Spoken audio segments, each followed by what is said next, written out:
இங்க பாருப்பா, நான் வெறும் பணத்துக்காக மட்டும் பண்ணிட முடியாது.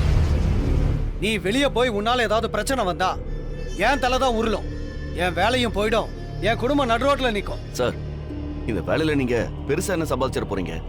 உங்களுக்கு என்ன தேவையோ அதை நாங்க செஞ்சுட்டு போறோம். உங்க ஆயுசுக்கும் நீங்க எந்த கஷ்டமும் இல்லாம வாழலாம். இப்ப என்னதான் பண்ண சொல்றேன்? இந்த ஒரு தடவை என்ன வெளியே விடுங்க சார்.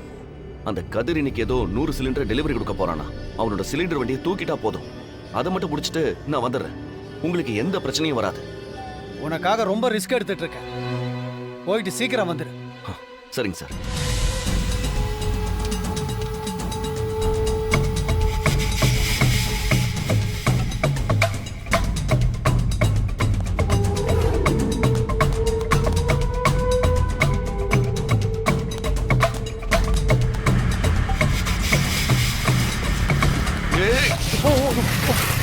ஏய், கண்ணு எங்கடா வச்சுட்டு வர? கொஞ்சம் மிஸ் ஆயிருந்தா ஆளே காலியா இருப்பேன். போடா.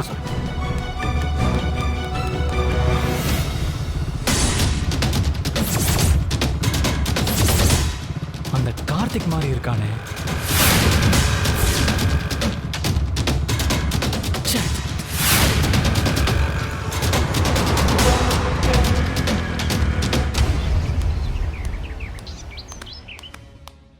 அண்ணா சாப்பிட்டீங்களா? சாப்பிட்டேன் சார். கிளம்பலாமா?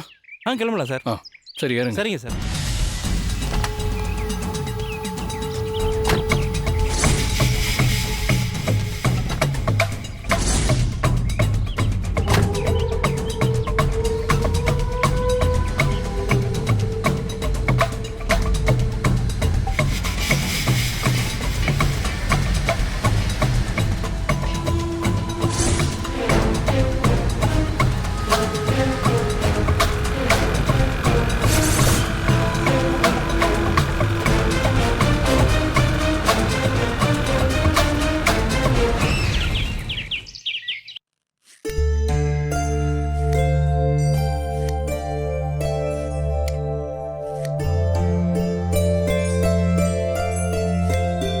வாச்சினோ, என்ன இன்னைக்கு இவ்ளோ சீக்கிரம் வந்துட்ட?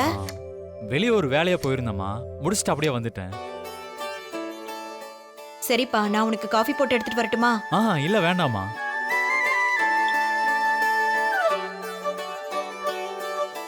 அப்பா, இந்த பழைய ஸ்டாக் எல்லாம் பார்க்க சொல்லியிருந்தேன்ல, போய் பார்த்துட்டு வந்துட்டேன்ப்பா. இப்ப கணக்கு போட்டுக்கிட்டு இருக்கேன், கொஞ்ச நேரத்துல சொல்றேன். சரிப்பா.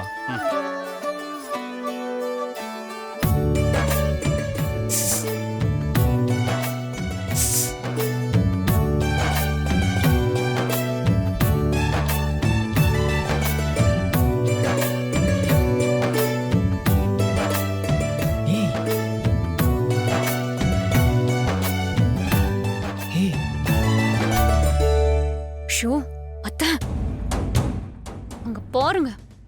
எங்க? ஷோ பின்னாடி பாருங்க. மாயாவை ரூம்குள்ள தனியா கூப்பிட்டு இருக்காரு. கொஞ்சம் உள்ள வா, பேசணும். வான்னு சொல்றேன்ல.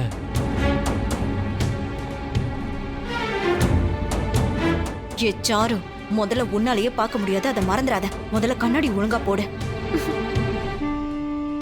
நீ பாட்டுக்கு அங்க பாரு இங்க பாருன்னு சொல்லிட்டு இருக்க. ஐயோ, நீங்க 2 பேர் மட்டும் தானே இங்க இருக்கீங்க.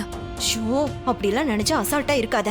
யாராவது பாத்திர போறாங்க, அப்புறம் நம்ம 3 பேருக்கும் நிஜமாவே கண்ணு தெரியாம போயிடும்.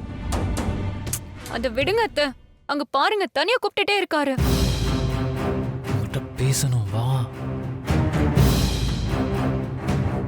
சீனோ, என்னம்மா? மாயாவை கொஞ்சம் வர சொல்லுப்பா. எதுக்குமா? என்னடா, ஏன் என்ன எதுக்குன்னு சொன்னதான் அந்த மகாராணிக்கு வருவாளா? ஏன்டி எதுக்குன்னு சொல்லாம கூப்பிட்டா நீ எதுக்கு கூப்பிடுறேன்னு எப்படி தெரியும்? கொஞ்சம் பூ கட்ட வேண்டியது இருக்கு. அவளுக்கு பூவெல்லாம் கட்ட தெரியாதுமா. அப்ப வேற என்ன கட்ட தெரியுமா? விதவிதமா நல்லா பொய் சொல்லி கதை கட்ட மட்டும் தெரியும். இந்த கதை கட்டுறது, பொருளைய பரப்புறது, இதெல்லாம் உனக்கு தான் கை வந்த கலை. என் மருமகளுக்கு அதெல்லாம் தெரியாது. இப்போ உங்ககிட்ட யாராச்சும் கேட்டாங்களா? உங்க வேலை என்னமோ அதை மட்டும் பாருங்க. டேய், அவளுக்கு பூ கட்ட தெரியலன்னா பரவாயில்ல, வந்து கீரை ஆய சொல்லு. மாயாவா? என்ன இப்படி கேக்குறான்? நாங்களும் எத்தனை வேலையை தான் பாக்குறது? அவளும் இந்த வீட்டு மருமக தானே, ஏன் அவ வேலை செய்யக்கூடாதா? அப்படி இல்ல, அவகிட்ட நான் ஒரு முக்கியமான விஷயம் பேசணும், அதான். என்ன விஷயம்டா பேசணும்? ஏய், மருமக கிட்ட பேசணும்னு சொல்றான், அத நீ ஏன் கேக்குற? இத பாரு, புருஷன் பொண்டாட்டிக்குள்ள 1000 இருக்கும். எல்லாத்தையும் கிளறி கிளறி கேட்டுக்கிட்டு இருக்காத. வயசாச்சே தவிர கொஞ்சமாவது இங்கிதம் இருக்காடி உனக்கு. இங்கீதம் சங்கீதம்லாம் இருக்கட்டும், எத்தனை வேலையை தான் நாங்களே தனியா பார்த்துட்டு இருக்க முடியும்? எங்களுக்கும் கஷ்டமா இருக்குல்ல. ஒரு மாமியார் சொல்ற வேலையை கூட இவளால செய்ய முடியாதுல்ல. இவ்ளோ பேசிட்டு இருக்க, அப்ப கூட நான் வேலை பார்க்க வரேன்னு ஒரு வார்த்தை வாயை திறந்து கேக்குறாளான்னு பாருங்க. இல்ல அத்தை, சீனு என்கிட்ட பேசணும்னு சொன்னா. ஏய் பத்மா, இப்ப என்ன? உனக்கு ஒத்தாசிக்க ஆள் வேணும், அவ்வளவுதானே? எங்க அம்மா பக்கத்து ஊர்ல தான் என் சித்தி பார்க்க போயிருக்காங்க. நான் வேணா போனை போட்டு, அம்மா பத்மாவுக்கு வேலை செய்யறதுக்கு கஷ்டமா இருக்கு, கொஞ்சம் வாமான்னு கூப்பிடவா? எதுக்கு? அவங்க இங்க வந்து என்ன வேலையை செய்ய போறாங்க? அதை செய் இதை செய்யணும் என்ன வந்து அதிகாரம் பண்ணிட்டு உட்கார்ந்துருப்பாங்க. அதெல்லாம் ஒண்ணும் தேவையில்லை. ஆ ஆ. நான் யாருக்கிட்டையும் எந்த வேலையும் சொல்லல. எக்கேடோ கெட்டு போய் தொலையட்டும். ச்சே, பார்வதி அதை கொடு. எல்லா வேலையும் நானே தான் செய்யணும். டேய், அதான் வேணான்னு சொல்லிட்டால, நீ போ, போய் மருமக கிட்ட பேசு. சரிப்பா.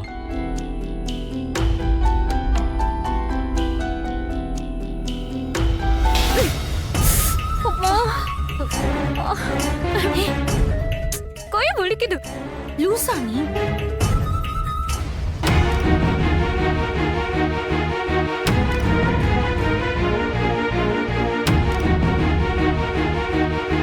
ஏய் புருஷா, வர வர உனக்கு ரொம்ப தைரியம் அதிகமாயிடுச்சு. எல்லாரும் இருக்கும்போதே ரொமான்ஸ் பண்ண தனியா கூப்பிடுற நீ. பாத்தியா, உங்க அம்மா வேற பாத்துட்டாங்க. அப்புறமா இதுக்கும் சேர்த்து என்னதான் திட்டிக்கிட்டே இருப்பாங்க. அப்படி சார் என்கிட்ட என்ன முக்கியமான விஷயம் பேசணும்? என்னடா, ஏன் ஒரு மாதிரி இருக்க? எனக்கு ஒரு சின்ன டவுட். என்னது? நான் வீட்டுக்கு வந்துட்டு இருந்தேன், அப்போ ஒரு ஆளு என் பைக்கு முன்னாடி இடிக்கிற மாதிரி வந்தான். அவன் முகத்துல மாஸ்க் போட்டிருந்தான். அதுல என்ன உனக்கு டவுட்? ஃபேஸ்ல டஸ்ட் படக்கூடாதுன்னு மாஸ்க் போட்டிருப்பாரு. அது இல்ல மாயா, அந்த ஆள் கண்ணு மட்டும்தான் பார்த்தேன். அவனை பாக்குறப்ப கார்த்திக் மாதிரி இருந்துச்சு. கார்த்திகா? அவன் தானான்னு எனக்கு கன்ஃபார்மா தெரியல, ஆனா அவனா இருக்குமோன்னு எனக்கு டவுட்டா இருக்கு. ஏன்னா அவன் அடிக்கடி ஜெயில இருந்து வந்துட்டு போயிட்டு இருக்கான்ல. அவன் வெளியே வந்திருக்கான்னா கண்டிப்பா காரணம் இல்லாம வந்திருக்க மாட்டான். நம்ம குடும்பத்தையோ இல்லனா தனாவையோ ஏதாவது பண்றதுக்கு தான் வந்திருக்கணும். ஆனா அவன் வெளியே வந்திருக்கான்னு எப்படி கன்ஃபார்ம் பண்றது? ஜெயில நம்மளுக்கு ஹெல்ப் பண்ண ஒரு கான்ஸ்டபிள் இருக்கார்ல, அவர்கிட்ட கால் பண்ணி சரி, கேக்குறேன். கால் பண்ணு.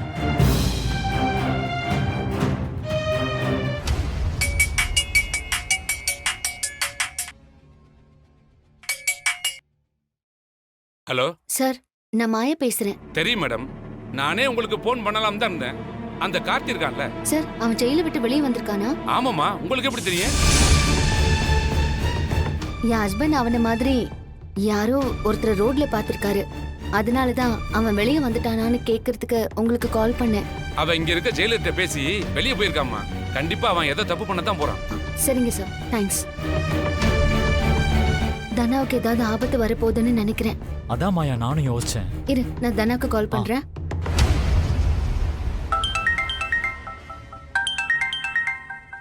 மாயா, ஹலோ, சொல்லு மாயா. தனா, வீட்ல இருக்கியா? எங்க இருக்க? வீட்ல தான் இருக்கேன். ஏன் கேக்குற? நீ டோரை முதல்ல லாக் பண்ணு, வெளியில எங்கேயும் போகாத. ஏன், ஏதாவது பிரச்சனையா? இல்ல, சீனு வண்டியில வரும்போது ஒரு ஆள் மேல தெரியாம இடிச்சிருக்கான். அந்த ஆள் பாக்குறதுக்கு கார்த்திக் மாதிரி இருந்தான்னு சொல்றான். கார்த்திகா? இல்ல, கார்த்திக் தான்னு கன்ஃபார்மா தெரியல. எதுக்கும் நம்ம கொஞ்சம் சேஃபா இருக்கிறது பெட்டர்ல. சரி மாயா, நான் பாத்துக்கிறேன். நான் ஒரு தடவை எல்லாத்தையுமே செக் பண்ணிட்டு உனக்கு நான் அப்புறமா கால் பண்றேன். சரி. மாயா, அந்த கார்த்திக் கதிர் ஏதாவது பண்ண பிளான் பண்ணிருந்தானா? ஆமால, அந்த கார்த்திகை நம்ப கூடாது. எதுக்கும் கதிருக்கு ஃபோன் பண்ணி சரி, சொல்றேன். கால் பண்ணு.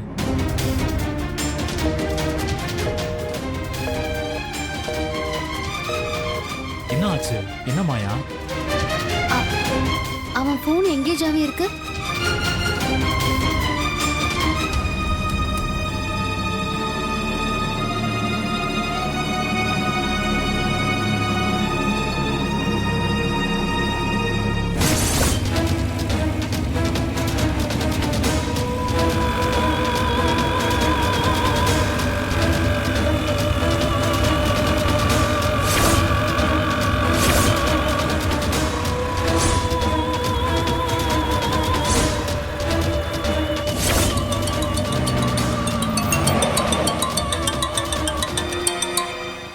ஹலோ, யாரு?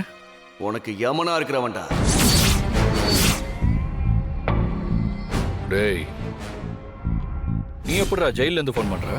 ஜெயிலுக்கு அனுப்பிட்டா என்னால எதுவும் செய்ய முடியாதுன்னு நினைச்சியா? இனிமே தான் ஆட்டமே இருக்குடா. ஒவ்வொரு நிமிஷமும் உன்னை அழ வைக்கிறேன் பாரு. என்னடா பயம் காட்டுறியா?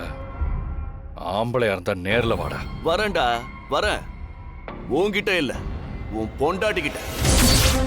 ஏய், என்ன மிரட்டுறியா? உன் பொண்டாட்டி நிறைய தடவை என்கிட்ட இருந்து மிஸ் ஆயிருக்கா. ஆனா இந்த தடவை விட மாட்டேன். தூக்குறேன்டா. ஏய், தனா பக்கம் போன உன்னை கொன்று வேண்டாம். அதையும் பார்க்கலாம். இன்னைக்கு அவளை தூக்குறேன். அப்ப தெரியும் நான் ஆம்பளையா இல்லையான்னு. டேய் டேய் டேய்,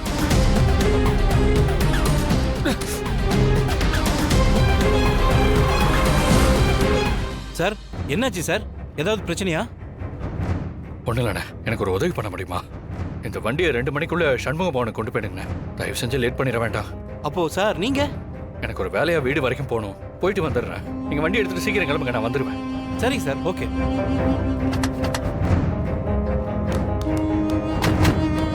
அண்ணா, கொஞ்சம் சீக்கிரமா டெலிவரி பண்ணிருங்க. சரிங்க சார். பாத்துக்கோங்க, நான் வந்துடுறேன். Okay sir. போயிட்டு வாங்க.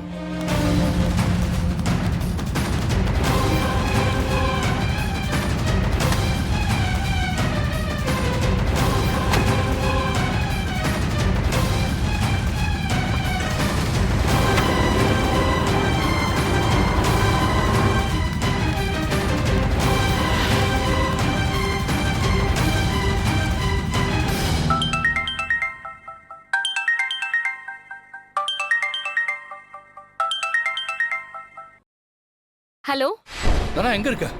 உனக்கு எதுவும் ஆகல இல்ல? ஏய், என்னாச்சு? நான் நல்லா தான் இருக்கேன். வீட்ல தான் இருக்கேன். அந்த கார்த்திக் ஜெயில இருந்து வெளியே வந்திருக்கான். தெரியும், மாயா சொன்னா. சீனு மாமா வழியில எங்கேயோ கார்த்திகை பார்த்திருக்காராம். ஆமா, எனக்கும் இப்பதான் தெரியும். மாயா உனக்கும் ஃபோன் பண்ணாளா? இல்ல, அந்த கார்த்திகை தான் எனக்கு ஃபோன் பண்ணி மிரட்டான். என்ன சொல்ற கதிர்? அவ என்ன சொன்னா? ஒண்ணு இல்ல, நீ எதுக்கும் பயப்படாத. நாங்க தான் வந்துட்டு இருக்கேன். நான் வந்து கூப்பிடுற வரைக்கும் நீ கதவை மட்டும் திறந்துடாத. நான் வந்துடுறேன். சரி.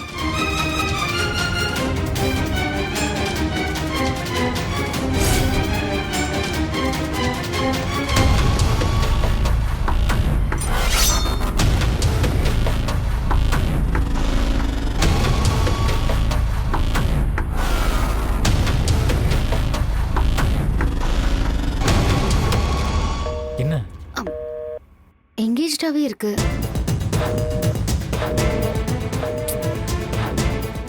கதிர்க்கு கால் போகல. இப்ப என்ன பண்றது மாயா? முதல்ல நம்ம தனா வீட்டுக்கு போலாமா? சரி வா. ம்.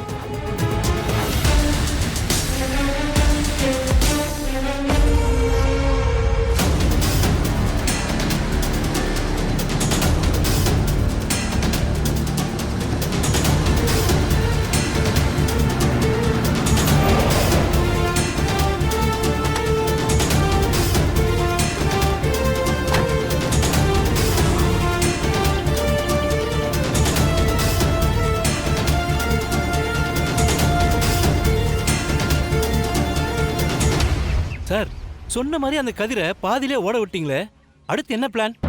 அவன் பொண்டாட்டியை காப்பாத்துற அவசரத்துல தொழில மறந்துட்டு ஓடிட்டான். ஆனா அவனுக்கு ஆப்பு நான் இங்க வச்சிருக்கேன்னு இனிமே தான் அவனுக்கு தெரியும். மொத்த சிலிண்டரும் இந்த வண்டியில தானே இருக்கு. ஆமா சார், மொத்த சிலிண்டரும் இந்த வண்டியில மட்டும்தான் இருக்கு. ஆமா, இந்த சிலிண்டர்லாம் வச்சு நீங்க என்ன பண்ண போறீங்க? கதிர் டெலிவரியை சரியா பண்ணிட்டா அவன் அடுத்த கட்டத்துக்கு வளர்ந்துருவான். அப்படி வளர்ந்தா அந்த ஏஜென்சில ஈக்குவல் பார்ட்னர் ஆயிடுவான். அப்புறம் படிப்படியா வளர்ந்து பெரிய ஆள் ஆயிடுவான். அப்படிலாம் எதுவும் நடக்க கூடாது. இந்த டெலிவரியை அவன் பண்ண முடியலனா அவனுக்கு ஆர்டரும் கிடைக்காது. அவன் பார்ட்னரும் அவனை துரத்தி விட்டுருவான். அதனாலதான் இந்த மொத்த சிலிண்டரை எடுத்துக்கிட்டு நான் பாலக்காடுக்கு போக போறேன். பாலக்காட்டுக்கா? அங்க போய் என்ன பண்ண போறீங்க? அங்க ஒரு டீலர் கிட்ட இந்த சிலிண்டர் எல்லாம் விற்கிறதுக்கு நான் டீல் பேசியிருக்கேன். அதை நான் பாத்துக்கிறேன். Super sir. இதெல்லாம் கரெக்டா முடிச்சதுன்னா கதிரோட பார்ட்னர் அவன் கொடுத்த 5 லட்சத்தை இதுக்கு நஷ்ட ஈடா எடுத்துக்கிட்டு அவன் வெளியில அனுப்பிடுவான். அப்புறம் அந்த கதிர் திரும்பவும் டெலிவரி பாய் வேலை தான் பார்க்கணும். அது மட்டும் இல்ல, அந்த சண்முக பவன் ஓனரும் இவனை சும்மா விட மாட்டான். இவனுக்கு எங்கேயும் வேலை கிடைக்காத மாதிரி பண்ணிடுவான். எல்லாம் சரி, அந்த கதிர் வந்து என்ன கேட்டான்னா நான் என்னன்னு அவங்கிட்ட சொல்றது? நீ நான் சொல்றது அப்படியே சொல்லு. நீ வண்டியை ஓட்டிட்டு வந்துட்டு இருந்த, ஒருத்த வந்து வண்டியை நிறுத்தி உன்னை அடிச்சு போட்டு வண்டி எடுத்துட்டு போயிட்டான்னு சொல்லு. அது எப்படி சொல்ல முடியும்? எனக்கு தான் அடியே படலையே.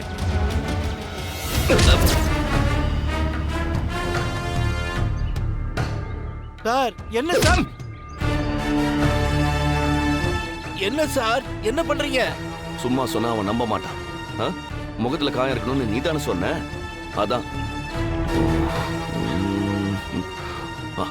உன்னை நான் அந்த மரத்துல கட்டி போட்டு போறேன். போய் கயிறு எடுத்துட்டு வா.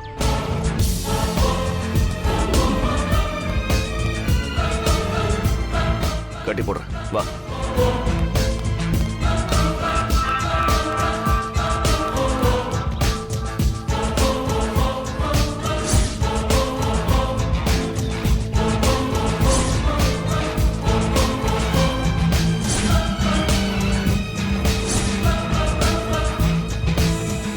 சார் கொஞ்சம் பொறுமையாவது அடிச்சிருக்கலாம். ரொம்ப வலிக்குது சார்.